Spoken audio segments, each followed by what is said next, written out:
Remember, carbohydrates are for energy. Hindi, yung karne, ang purpose doon, bodybuilding, kasi protein siya.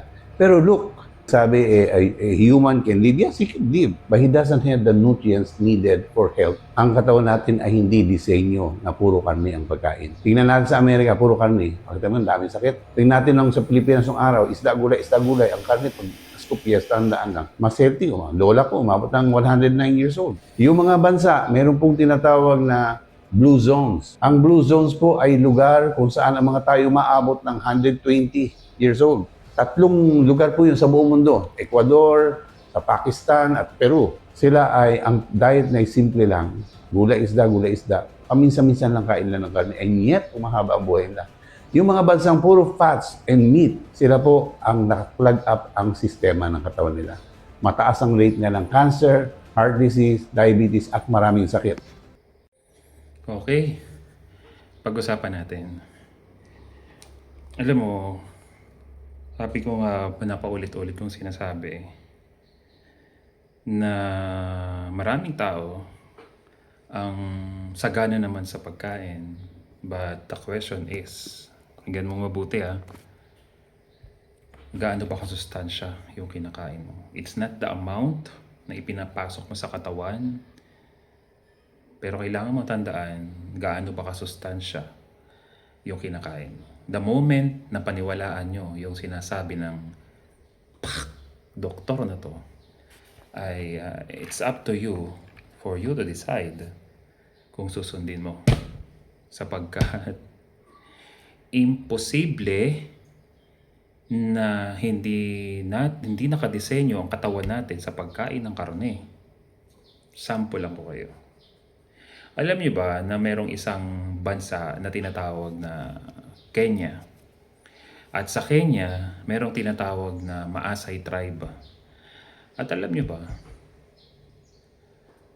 karne ang kanilang kinakain. Pinaka mataas na porsyento, 80 to 90% karne ang kinakain nila. Yun talaga ang diet nila. As in, may mga alaga silang hayop. Dugo, gatas, yan ang iniinom nila. Pero dugo din ng baka, di ba? At nung ilan sa kanilang mga kasamahan sa kanilang ethnic group, kumbaga sa Pilipinas, kumbaga sa Kenya, sila ay tinatawag na Maasai tribe. Sa Pilipinas naman, sila yung mga tinatawag na Ifugao, Maranao, Tausug, Aita, at ano pa, dito sa Mindoro, Mangyan. Sila yung mga tinatawag na ethnic group. At sa bansang Kenya, ang Maasai tribe, it's only meat-based diet. Pero dahil merong kultura sila na mali, mabilis namamatay yung ilan sa kanilang mga miyembro sapagkat meron silang tradisyon na may ginugupit.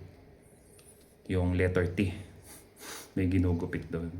So, hindi nagiging magandang epekto na mamatay. Pero, doon naman sa mga nung pinag-aralan, yung katawan nila, mga namatay ng 100 plus, magugulat ka na walang bara ang kanilang artery. Pero kung sasabihin mo ang tao, uulitin ko po kahit na anong ipakain mo sa ating human body, because we are perfectly made by God, mag-a-adapt po ito. Ulitin ko po our body can adapt to non-stop change of diet. Non-stop change. Mag-a-adapt siya. Kaya imagine mo nung panahon ng pandemic, bakit ang daming mga naturukan? Ang daming naturukan Bakit? Hindi naman Bakit yung mga naturukan namatay, yung mga kilala ko na umiinom ng tubig ay sa bangbang. Yung mga hirap yung medyo may ganito hanggang ngayon ay buhay pa Kita ko pa talagang kicking and alive Samantalang nung panahon ng pandemic, may bosal na, ilan pang layer yan, 5. Diba? Tapos puro turok na, puro vitamins pa. iwas sa red meat and so on, pero tudas pa rin. You know what the problem is?